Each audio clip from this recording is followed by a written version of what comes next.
Good morning, good afternoon, good evening, everyone, and welcome to Impactful Entrepreneurship. My name is Michelle Eisenberg, and I am a program assistant at the Nasdaq Entrepreneurial Center.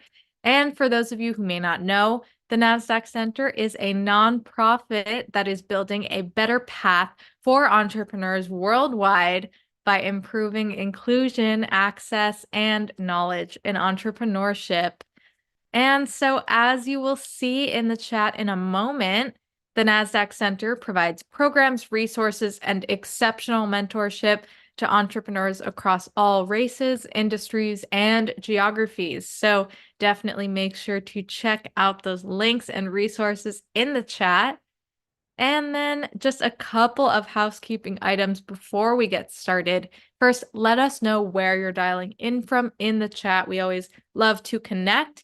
And second, we are going to open up for live Q&A at the end of the event. So please make sure to submit your questions for us in that Q&A function at the bottom of your screen throughout the presentation, and we will try our best to get to all of them.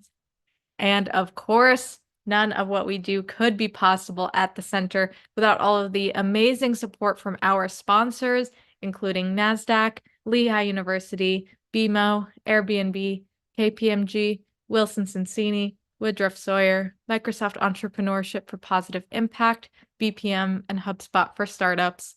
We are humbled by their contributions and hope you are grateful too.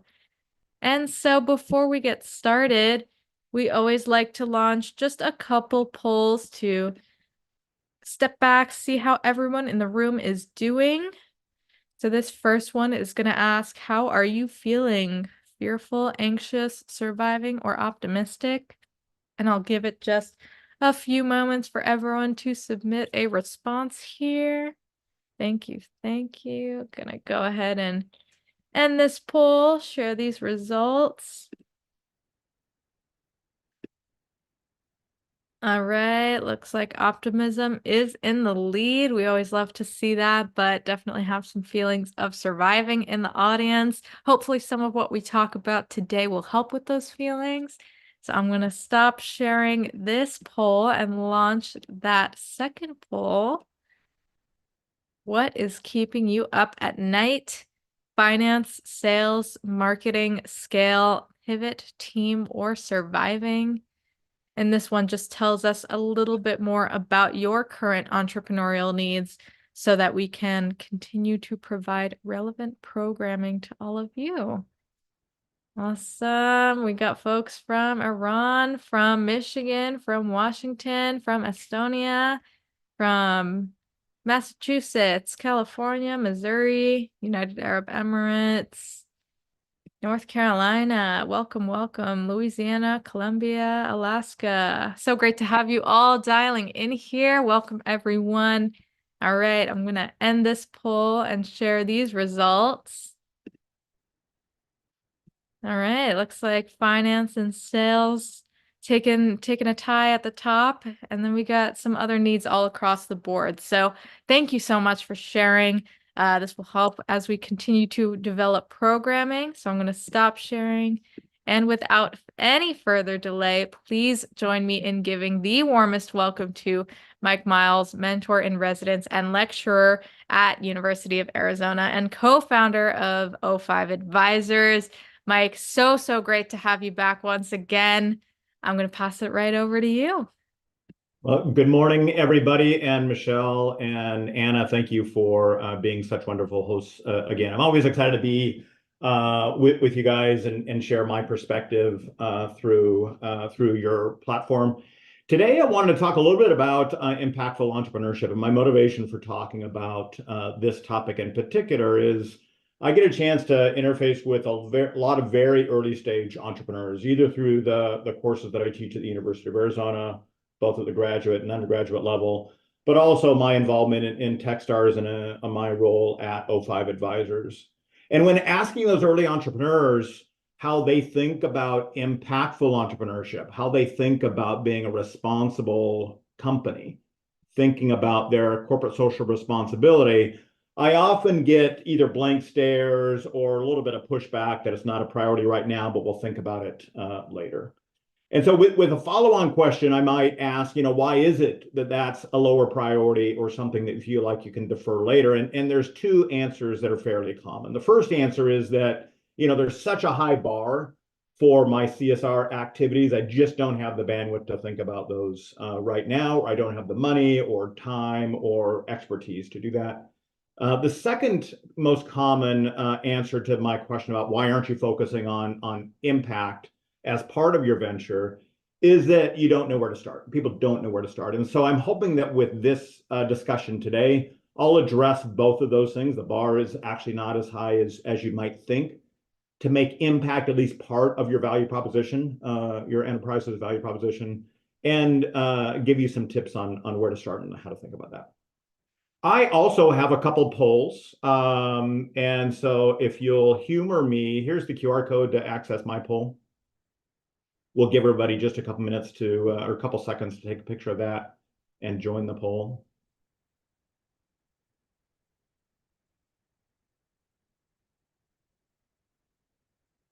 And then I'm going to ask the first question here in about 6-7 seconds or so. So make sure you grab that QR code, get ready to take this poll. And the first question is kind of a visual version of the question that Michelle asked at the beginning. Where are you dialing in from? I know we put those answers in chat. I'd love to see some visual representation of where people are dialing in from. Myself, I'm dialing in from very near Seattle, Washington, actually up in the kind of up in the Cascade Mountains, if you know Washington State at all, where it's 36 degrees and foggy outside, a typical winter day up here in Seattle. I heard that somebody's also dialing in from Tucson. So I split my time between Seattle area and Tucson, where I teach at the University of Arizona. So hello to you that are dialing in from Tucson this morning. Okay, a lot of good representation in here in North America. That's great. I know a couple friends of mine are dialing in from Europe as well. So it's good to hear, or it's good to see everybody this morning. I'm hoping that you'll get something out of today's discussion. I don't know how many know John Wooden. John Wooden is a very successful American basketball coach and author. And one of the quotes that I enjoy of John Wooden's is, if you wait until you can do everything for everybody instead of doing something for somebody, you'll end up not doing anything for anybody. And that quote of his is in a lot of ways the ode to what I said a few minutes ago, that it's not all that difficult to integrate impact into your venture. Let me just share my definition, at least the definition that we'll use in today's discussion, and that is impactful entrepreneurship is the positive social impact that your organization has on its stakeholders. So a very simple definition, hopefully, for most of you. I will invariably call this topic social impact or corporate social responsibility in today's discussion. So don't be confused if I switch between those two terms. You'll hear me use both corporate social responsibility, or CSR, and social impact. One thing that I want to land with everybody is that the focus of business has evolved. Thousands of years ago, when the first, quote, businesses started, people manufactured or farmed or somehow produced goods, the key focus of any organization was to generate profit, okay? Make money, primarily to sustain whoever owned that company. And in some case, that quote company. Some cases there might be, very, very early stage investors in those very early stage companies. Perhaps somebody would help a farmer buy seeds for his crops that they could sell, and they would take a portion of the profits and so forth. But primarily, those early stage companies were focused on, early stage companies were focused on generating profit, even thousands of years ago. It wasn't too long after that governments started to put in place laws to protect consumers from getting cheated by unscrupulous company owners. And so series of weights and measures came into existence then. The ability to license companies to sell only in specific cities And if they wanted to sell somewhere else, they had to get licenses to do that. All of that corporate law came into existence or started to come into existence a couple thousand years ago. More recently, a couple hundred years ago, companies started to think about ethics, the ethics of what they were, of how they were making money. And ethical considerations really are informed by society. So society, in a lot of ways, gets to dictate what's ethical. And so companies that are astute enough to listen to what society is saying will do their best to do what's right and avoid what's wrong. Okay? And then lastly, on top of that, maybe over the last 100 years or so, companies started to be focused on kind of their discretionary social impact. And this is a set of activities that a company might embark on because they're intrinsically motivated to do so. Whether they have skills or they care about the communities that they operate in, society or the government or their shareholders are not demanding them to focus on these discretionary social impacts, but the company itself is motivated to do that for some reason. So discretionary and ethical considerations are really what we're going to focus on today. Those are the brunt or the core of corporate social responsibility that we'll talk about today. Here's another quick question for you. So just think of any company around the world, and I'm curious to know, of that company, do you know what CSR initiatives they focus on? You don't have to enumerate the specific initiatives from that company, but I'm curious whether you're aware of companies that are focused on CSR. We'll give you about 45 seconds or so to take this poll.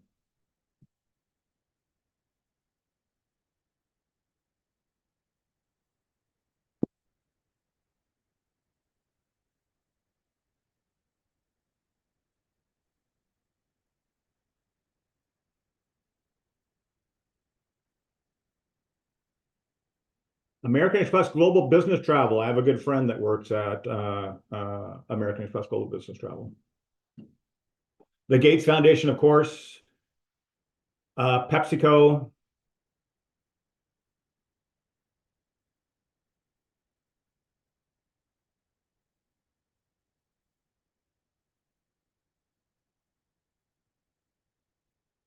Yeah, good. So most of you are familiar with some companies' corporate social responsibility. One thing that you might find surprising, though, is that most of the brands that you're aware of, if you do a Google search, or as an ex-Microsoft employee, I'll say Bing search, on any of the brands that you see on this slide, BMW, eBay, Coca-Cola, Dell, Microsoft, Apple, McDonald's, the NBA, all of those, if you say that brand CSR, you'll actually get probably the first result is a link to the focus, their corporate social responsibility focus. All of these brands on this slide focus to some extent their time and money on corporate social responsibility. So even though many of these companies didn't come up in that last poll, all of these companies that you see on the screen do something related to corporate social responsibility. And you can easily find out what they're doing by just doing a quick search.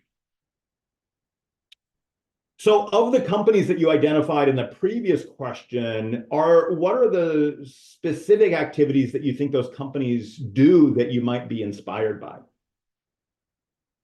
Some of you mentioned Infosys or American Express Global Business Travel or Delta. Like, of those companies that you mentioned, what are the specific activities that you're aware of?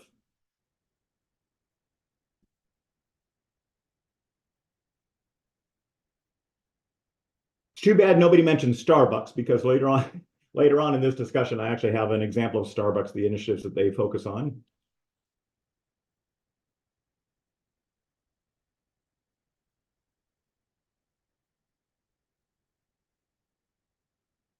Okay, we'll leave this open for about 10 more seconds or so.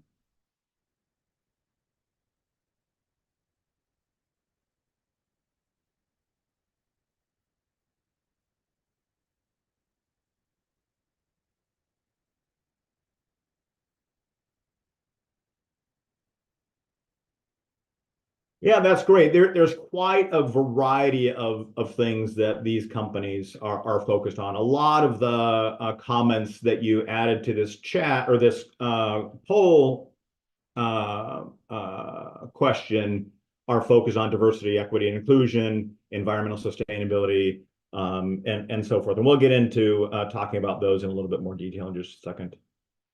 And also, I've logged all these answers to these questions, and I'm happy to share them with you after today's talk if you're interested to hear what or see what your colleagues have suggested. So the second thing I want to talk about, or the next thing I want to talk about, is who cares? Like, why would you care to invest in corporate social responsibility just because Mike said so on a Tuesday morning in December? Well, there's three main constituents that you could think about, and probably many more that I haven't represented in the slide. The first one is employees. So your employees are increasingly want to join companies that have some values focus, some CSR focus. And increasingly, they're using that values alignment, the company's alignment with their own values, as some criteria in order to apply for and take a job offer from a company.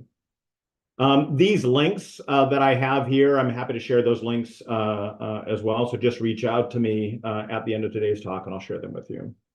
The next is consumers.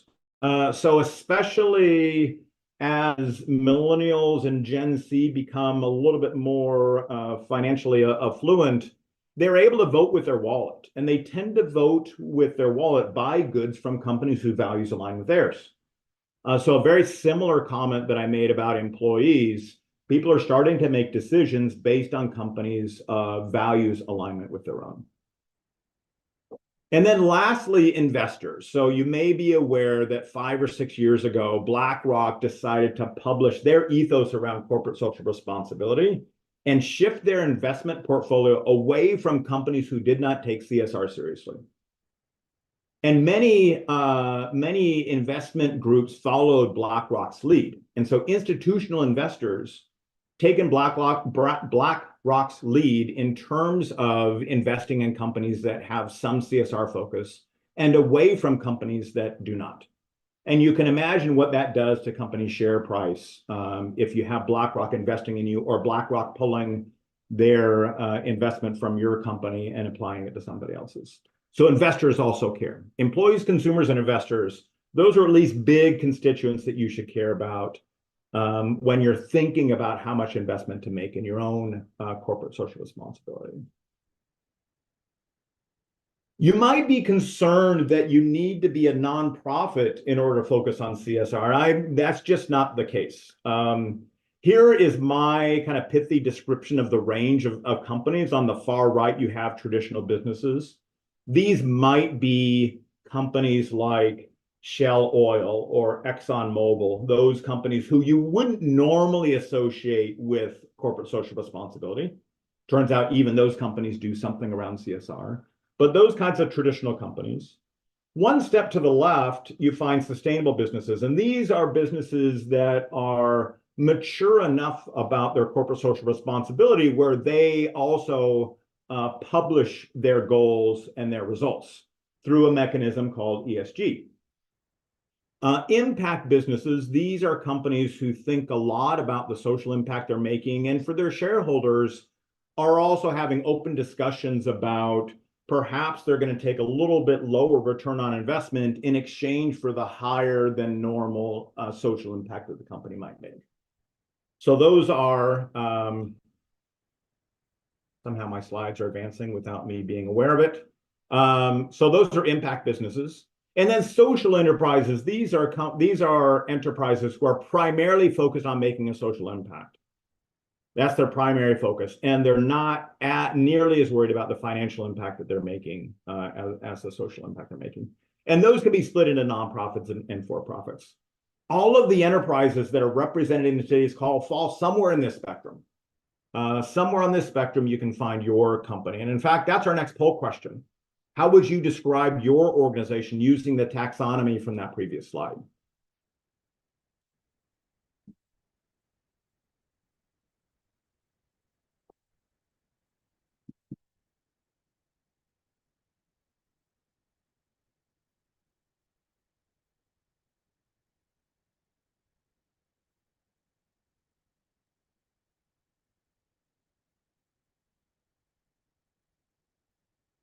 I don't see answers to this question yet. I'm not sure if the poll is working or not.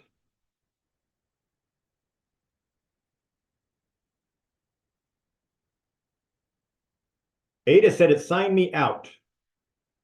Okay. I think I know what happened. We won't be able to answer this poll question. So let me tell you the takeaway from this poll question instead. And that is, if I asked my students or maybe graduates from Techstars accelerator program how they would describe their organization relative to their social impact, disproportionately they would say traditional businesses. And that's because their thinking goes back to what I said at the beginning. They believe that either the CSR bar is just too high or they don't know where to start. And so for those that would have answered this poll question as a traditional business or even a sustainable business, this discussion is for you.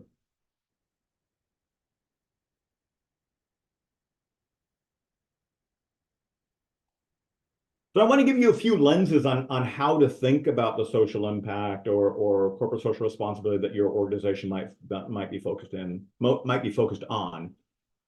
One of the most simple ways to think about it is to ask your stakeholders. So here are, for most enterprises, most organizations, their stakeholders. You can break them down in employees, customers, suppliers, and distributors. Community members, so these are members of the community where they operate, and then their investors, if they have investors at this point. Okay, so those 5 constituents are stakeholders. And if you ask your employees, customers, suppliers, community members, or investors how they want you to think about your social impact, I believe you'll get a pretty interesting answer from them that might guide how you want to focus your organization on social impact as well as making a profit. So that's one lens, super easy to get this kind of feedback and set your initial CSR priorities. Another lens might be the triple bottom line. Some of you might have already heard about the triple bottom line, but the idea behind the triple bottom line is that you want to focus on 3 things at the end of every quarter and end of every year, not just profit and economic performance of your organization, but also your social performance and environmental performance. And this taxonomy that I have represented here is not my own. You can actually find more about this taxonomy in a bunch of places on the internet, but also in this link that I'll share with those that reach out to me afterwards. But the idea is when you focus on people, you're focusing on things like labor practices, human rights, and those kinds of things. When you're focusing on environmental performance or the planet, you're thinking about your impacts to air and water quality, waste production, more commonly carbon footprint. And even your profit, it's how you make your profit that is important to the triple bottom line. Do you pay fair taxes? Do you create jobs? Do you pay fair wages and so forth?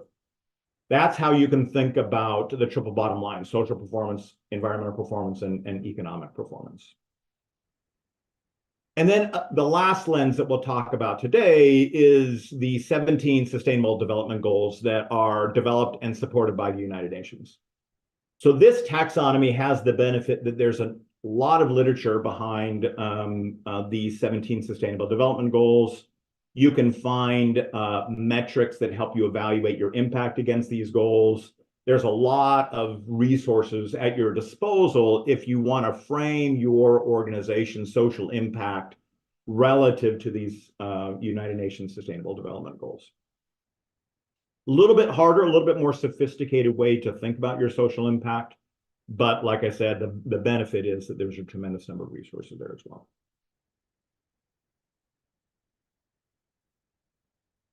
Some of you might recognize this model as Porter's value chain. So Porter's value chain, you do a quick search on Porter's value chain, you'll come up with a model that looks very similar to this. This is kind of the quintessential taxonomy of any organization that's represented in this call. Okay, you have something that manages your human resources, whether that's your CEO or you actually have a human resources department. You have some technology that develops your products and tracks your orders and manages your accounting. You might need to procure either raw materials or actual products. And so procurement is part of your value proposition, part of your taxonomy typically. And then across the bottom are where you spend the bigger percentage of your time as an enterprise, managing inbound logistics, your own operations, outbound logistics, marketing, and sales and service. So if you think about this framework, this gives you some opportunities to think about where you want to invest your social impact. And let me give you an example here. And this is Starbucks. I mentioned before that we'll talk a little bit about Starbucks. So if you go to Starbucks CSR page, what you'll find is 8 principles that they focus on, or 8 initiatives that they focus on, very near the top of their CSR page. From supporting local communities to educating workers, their focus on gender equality, energy consumption, water consumption, waste reduction, recycling, carbon emissions, and then lastly, sustainable sourcing. If you think about those 8 initiatives that they're focused on, you can kind of plot them on your Porter's value chain, or their Porter's value chain, so you know, at least relative to this taxonomy, the kind of investments that Starbucks is making. You can do this very same thing for your own firm. If you think about your own firm in terms of their human resources or inbound logistics, you could probably pretty easily identify opportunities for you to focus on your own corporate social responsibility. So this model is not hard to think about. It's not hard to use as a brainstorming tool. And I offer this case study from Starbucks just as a way to illustrate the fact that it's a 10-minute exercise, I think, to plot your initiatives against this value chain or this taxonomy. But equally, it's a good brainstorming vehicle for you and your company to think about your corporate social responsibility.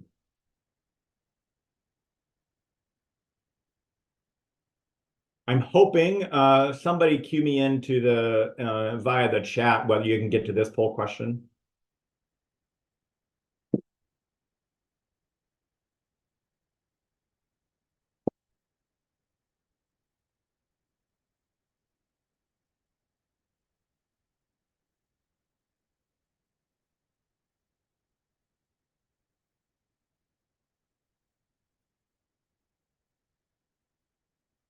We got one person that was able to answer the question. Is that QR code here? Are you able to get to the poll if I expand the QR code?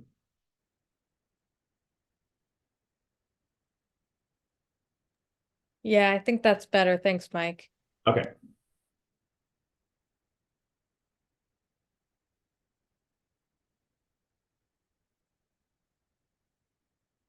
Still requires a login. Okay, we'll skip past this question here in just a second as well. Somebody asked in chat, I think it was Yvonne, to explain the margins portion of Porter's value chain. So let me go back there just real quick. So this, I believe, is what you were referring to, this margin. This is the way I describe this is at the margin. So this is the interface that the world sees of your company. Everything else to the left of that is kind of internal sausage making and so forth. What the rest of society and your customers see is however you define what this margin looks like. It might be a customer service, it might be a website, it might be a brick and mortar location, it might be whatever, but that margin is really how you show up to the rest of the world, in particular your customers. Some people also describe that as your profit margin, but that's now how I use margin there. So hopefully that helps. It doesn't mean that if you invest in CSR that necessarily you're going to increase your profit margin. That's not what it means. I mentioned that getting started in CSR is a lot easier than most people realize. And so I offer to you 18 New Year's resolution ideas to scale your impact. So if you start on the left yourself, these are things that you could do today. You could go home and say, look, I'm going to find an organization in my community that I'd like to volunteer for. I could vote with my wallet by looking for companies who practice CSR, who have CSR values that align with my own values, whether they be diversity, equity, and inclusion, or environmental sustainability, those kinds of things. You could buy only from those companies whose values align with yours. And then lastly, of course, you can practice your own sustainability, recycling, commuting, buying local, and that kind of thing. You scale to the right, I've identified a handful of very easy to implement ideas with respect to your team, your enterprise, your customers, your value chain, and your community. All of these things are implementable, I think, without much work on your part. And if you decided that, hey, 2024 is the year that I'm going to pivot my organization toward being more responsible than it is today, all of these things I think are within reach of everybody on this call. There's a few that might take some thinking and maybe some back office work and maybe either an advisor or a consultant or an employee with some expertise. And so let me just identify those quickly for you. If you look under your enterprise, the second one down says ESG standards. You can adopt ESG without adopting ESG standards. Okay, you can identify what your ESG practices are, your environmental and government practices are, without necessarily conforming to ESG standards. I would guess, though, that as your shareholders become more sophisticated and aware of your investment in ESG, they're going to actually ask you to formalize your reporting on ESG so that you actually can get credit for the social impact that you're having. So that's one area, is adopting ESG standards is probably something that you should think about. The other one is, I mentioned in a couple places, CSR, reporting your CSR initiatives and your metrics either to your customers or to your investors. And I wouldn't start on that unless you can sustain that. I wouldn't report to your customers 1 month, hey, here's what we're doing around corporate social responsibility, only for you to stop being able to do that next month, either because you don't have enough time or the person that did that is now assigned to something else in your organization. So I would argue that reporting is something that you want to do only when you can sustain that reporting, not make it kind of a one-off. And then the last two things that you might need to think a little bit more about, creating a customer advisory board. You can also have a community advisory board for that matter, but a customer advisory board is something you're also going to want to sustain. So I wouldn't put it in place unless you can sustain it. And then lastly, on the far right, it says understand and mitigate your externalities. The idea there is that any enterprise, when they're operating in a community, has some negative externalities that they're causing. Either they use non-green energy sources. They might use products that are not recyclable. You might have built a new building, and to prepare the site for that new building, you had to cut down a few trees. All of those things are your organization's negative externalities. To catalog those and to come up with mitigations for those externalities takes some level of sophistication as well. Not a lot, but it is something that you'll have to probably engage an advisor or a consultant to help you with. But the other 12 or 13 ideas on this slide are within everybody's reach to start in January, February timeframe, given enough bandwidth and so forth in your organization. So relatively low bar, and I think all of these things are pretty impactful as well. So I'm going to offer you just 3 quick tips, something to think about. The first is that your output is different than your outcomes. And what I mean by that is it's easy to count your outputs. You can easily count the number of customers who sit on your customer advisory board. Maybe you've grown your customer advisory board from 8 customers to 12 customers. That 50% growth is impressive, but it's not really an outcome. It's not really an outcome in the sense that that doesn't directly translate into increase in social impact from your organization. And so I would encourage you to think about what is an output, i.e. things that you can count, versus what's the real outcome and impact that we're looking for that is a little bit more difficult to account for. And for those that want an easy way to measure, or not an easy, a methodology to measure outcome and impact, reach out to me and I'm happy to share some thoughts with you about different protocols, ESG protocols or otherwise, that can help you account for your outcomes and impact, not just your outputs.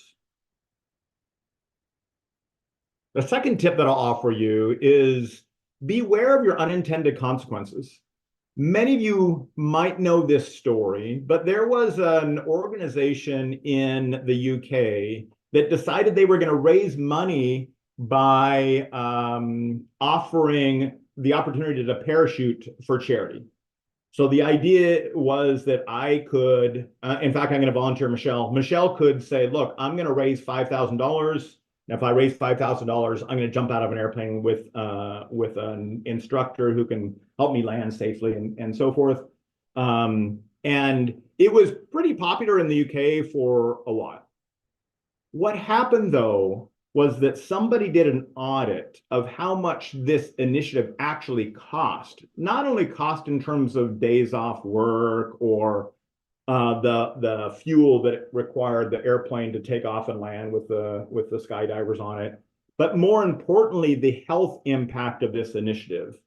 What they did was went to the National Health Service in the UK, NHS, and said, hey, how much of an increase of NHS visits did you see as in the community of Tayside where this initiative was happening, or this initiative was offered? How much of an increase in emergency room visits and so forth did you see because of this initiative?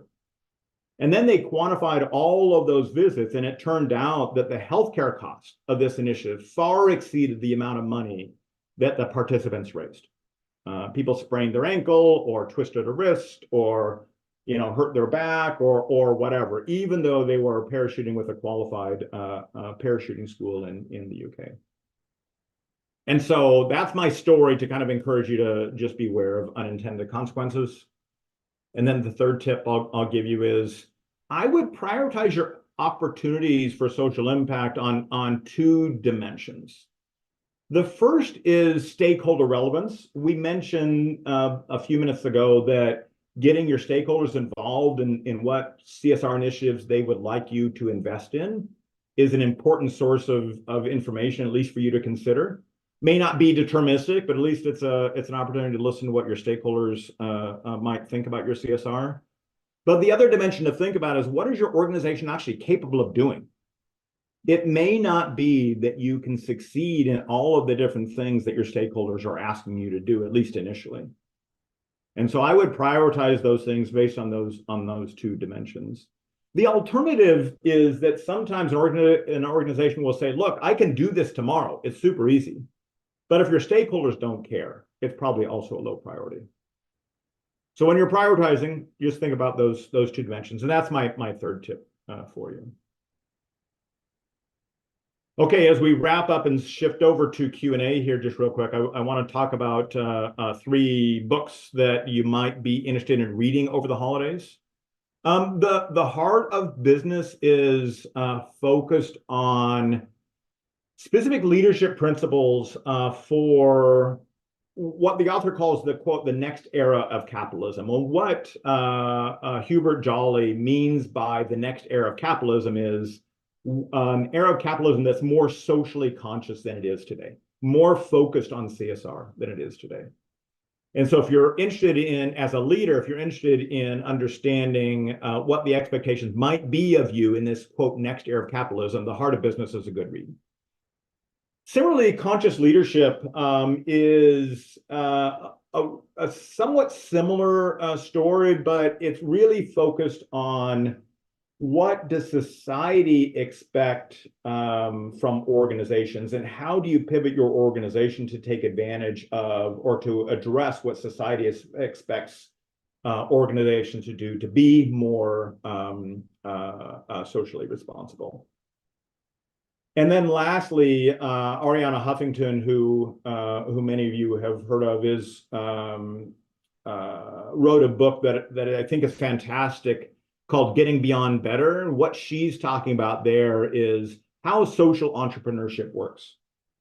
And even though many of you wouldn't consider yourself social entrepreneurs, I think some of the things that she discusses in that book are applicable to even, quote, traditional businesses, even if you're not an impact-driven organization. So if you're looking for 3 books to read over the holidays next to the fireplace, I offer these 3 for your consideration. And also a quick top tip, there's a platform called Get Abstract. Get Abstract is the name of the platform. And I think it's $120 a year, something like that. It will provide abstract services for these and many other business books. And so if you only have time to read 3 to 4 pages of the highlights of any of these books, sign up for Get Abstract. I think the cost of these 3 books will pay for half of your subscription fee for Get Abstract. And it's probably well worth getting a subscription to that service if you read a lot of business books. Okay, so I leave these with you. And then lastly, I'd love for you to reach out. You can either send me an email to mike@o5advisors.com, or you can connect with me on LinkedIn. I have QR codes for both of those to make it easy for you. I'd love to know what you're working on. If you reach out to me, I'll actually reply with all the citations from today's slide deck, just so that you have them handy and you're able to read them at your own leisure. So please reach out. Like I said, I'd love to know what you're working on, and happy to share more resources with you at the same time. Michelle, I am ready for Q&A. Awesome, Mike. Amazing as always. Thank you. And if you are in the audience and you have a question for Mike, make sure to drop it in that Q&A function at the bottom, and we'll try to get to as many as possible. So just to start out, we had a couple questions pre-submitted surrounding kind of like how does your vision and mission like fit into this kind of strategy? And like what is kind of the chronology that entrepreneurs can follow? Maybe if they're like a first-time founder, first time kind of like leading a social impact initiative, in kind of developing that strategy with vision and mission in mind. Yeah, so it's a good question. It depends on how your initiative starts. I think a lot of companies start with a solution, not even a problem. And so if you're lucky enough to actually start with a problem, or even before that, a mission, then it's relatively easy to identify your own values and incorporate those into the mission of your organization, kind of organically. Yeah. That said, even Microsoft, so I worked for Microsoft for 20 years, its corporate social impact focus has always been there to some extent. There's always been an opportunity for employees to give time and money to charities, at least for the last 30 years or so. But it's gotten increasingly sophisticated as society has asked more of big corporations like Microsoft. So their CSR mission has evolved. And similarly, I think for all of the founders that are on the call today, just because you didn't identify kind of your social impact mission at the same time you identified the problem or the solution you wanted to work on as part of your venture, it's never too late to kind of reintegrate those kind of principles back into your venture. I would start, though, with 2 things. I would start with maybe your own values. What are the things that you personally care about? And I think that intrinsic empathy is going to provide a lot of power and energy around integrating those values into your enterprise. And I would ask the same of your employees, like, what do they care about? If you could spend X number of hours a month or Y number of dollars a quarter on something that impacted society, what would your employees want to do? Or how would they want you to spend those resources? I think is also a good source. I would Right. go back to the third tip, like prioritize based on what your stakeholders care about and what you think is achievable from your company, the intersection of those two things.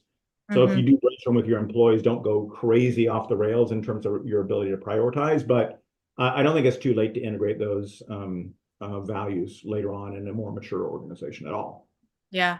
I love that. And I think this thought of kind of, rolling back and focusing on like what is it that you value as the founder is really important. And something that a couple entrepreneurs kind of mentioned is authenticity can be a struggle and kind of balancing that. And if you start with your own values, maybe you don't have to worry about authenticity because you're naturally just talking about the things that you care about and you can empathize with. So I love that. Michelle, I think that's an excellent point, is that consumers and stakeholders are very astute in terms of identifying what they would label as greenwashing. So if you're just doing stuff because you feel like you want to check the box from a marketing or PR perspective, but not really motivated to do it from your own intrinsic perspective, it's very easy for your stakeholders to detect that kind of Yeah, greenwashing aspect of it. So that's a great point that you just made. I just wanted to amplify that a little bit. absolutely. Awesome. And we have a couple entrepreneurs asking a little bit about like the B Corp structure. If you know anything about that, if you could just briefly describe like what what are the implications of, establishing your business as a B Corp and some of the key considerations there in leading that initiative. Yeah, it's a great question. So first of all, B Corps are not recognized at the federal level just yet. Okay. So B Corps, for those that aren't aware, just like you can have a C Corp or an S Corp or a partnership or an LLC, a B Corp is another construct for your business structure that some states recognize, but not all states, and the federal government doesn't yet recognize. But the idea behind that is that you can write off more of your expenses around your social impact in B Corps. You're able to recategorize some income as charitable giving and get tax deductions from that as a corporation and those kinds of things. But it Okay. also allows you to say to your investors that, hey, we're going to operate as a B Corp, and as a company, we're going to take a lower profit margin in lieu of a higher social impact. And we only want investors who share that mission and are willing to make that trade-off with us. And I think a lot of ways, forming yourself as a B Corp is a way to telegraph that message to all of your stakeholders, and most importantly, maybe your investors. It's a Ah, little bit advantageous from a tax perspective, as I said, but I sure. think the bigger advantage is messaging your stakeholders about who you are as an organization. Yeah, yeah. No, I think that's awesome. And we have another question here that's uh kind of in the similar realm, but a little bit different we've spent time kind of focusing on startups and those kinds of small businesses, but looking at kind of like a mom and pop shop you gave some really great tips of kind of like things that you can implement like quickly and now. Are these things applicable to like a small brick and mortar mom and pop shop? Are there kind of, certain limitations to the social impact that they can create, or what is that? What can that look like for those kinds of business owners? Yeah, the first thing I would say is I think all impact is relative to the size of the organization. And Okay. so what you might identify yourself as a mom and pop. Obviously, your quote environmental impact is not going to be at the scale that say Microsoft is, right? At the same time, you're not causing the externalities that Microsoft is causing in terms of power consumption or those kinds of things as well. So I would think about your social impact relative to the scale of your organization. First of all, don't hold yourself to an unnaturally high bar. Mm-hmm. But at the same time, I think the ways that many quote mom and pop companies show up in the community is a powerful way for you to be socially impactful. Mm-hmm. Are you part of your own chamber? Do you offer internships for high school students? Do you have a recycling program? Do you encourage your employees to go and pick up trash on the street every Saturday a month? A lot of those kinds of things. Do you have a gift exchange as people walk into your storefront during the holiday season? Those kinds of things I think are easily accessible for even quote mom and pop size companies. Yeah, yeah, absolutely. No, I think that's great. And the idea that it is relative is, I think, so important because, you have that purpose for your business, and you know, you can think about your own competitors, but once you start kind of thinking about like, oh, they're these big businesses and that's not kind of your pathway, that's okay. And you can find impact to make in your own way as well. So I love that. Um, so kind of thinking about the employee aspect of kind of the strategies that you were talking about. What are some ways that entrepreneurs or founders can kind of like what are the most crucial skills or um, systems that could be in place for employees to kind of support long-lasting impact through their roles, if that makes sense, kind of just the systems that you can implement in your business to support your team through the achievement of those impactful initiatives? Yeah, yeah, it's a great question. So let me answer it maybe three different ways. I think a question that you didn't ask, but I alluded to earlier on is employees care about this stuff. Employees want to work for a company who they respect and whose values align with theirs. Given the choice, most people would rather work for an organization who has some value alignment versus one that does not. Yeah. So that's one thing is it's not just it's not only an issue for the enterprise to think about their social impact, but it's also retention and recruiting vehicle as well. The second thing is I'll tell you my story at Microsoft, at least the abridged version. And that is, for the last 4 years of my career at Microsoft, I founded and then led a community development organization that supported Microsoft's cloud infrastructure. So anywhere Microsoft had a data center, we had a community development team that was there to make sure that Microsoft showed up as a good neighbor in those communities. Mhm.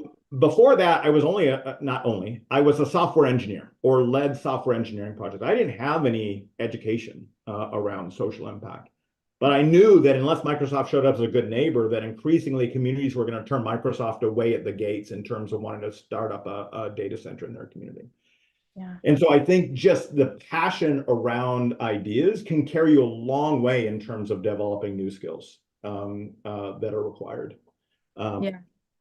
and then the third thing I would say is any company can create an opportunity for their employees to donate time and I'm sorry, talent and money to a nonprofit of their choice, even if the organization itself doesn't have a CSR mission that needs all the employees to lean in. There's other opportunity for employees to express their social impact aspirations as well.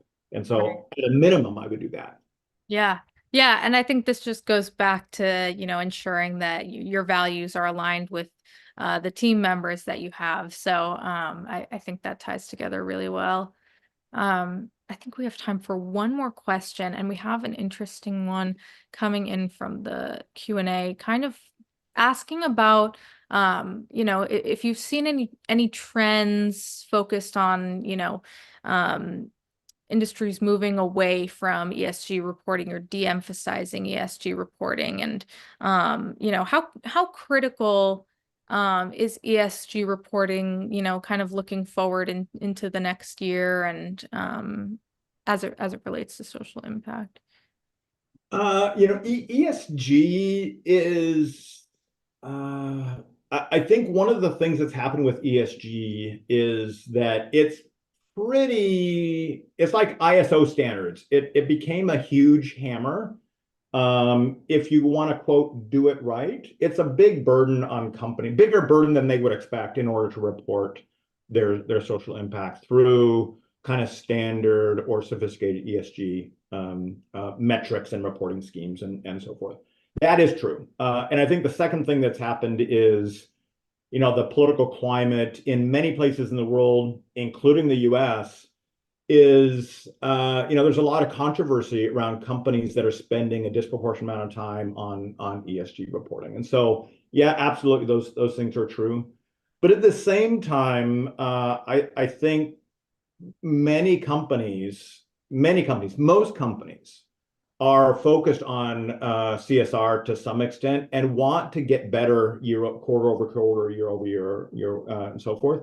And at the same time, US has kind of stepped away from their Paris Accord commitments, but the private enterprise has actually picked up the ball and started to focus on that in lieu of the public sector.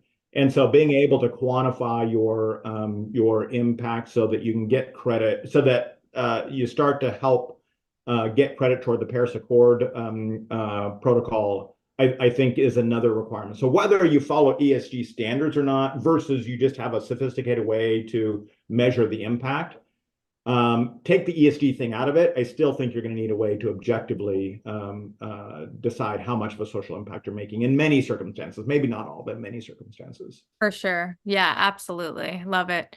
All right. We are just out of time. This has been super awesome. If you had one key takeaway or a piece of wisdom that you wanted to leave with the audience, what would that be? I think it's a lot easier to get started in integrating social impact than you think. For those that have the excuse, I don't have the time or I'm not sophisticated enough, I think those excuses, hopefully I've taken those off the table. There might be other reasons, but those two things I would argue are not the reasons that you're not focusing on CSR. Absolutely. Awesome. Well, Mike, so great to have you back once again on behalf of the Nasdaq Entrepreneurial Center and everyone here today. We're just super thankful that you joined us once again. Awesome. And to our audience, we would love for you to join us again for upcoming webinars, which you can view using the link that's going to be posted in the chat. And thank you all so much for joining us today. We look forward to welcoming you back online with us soon.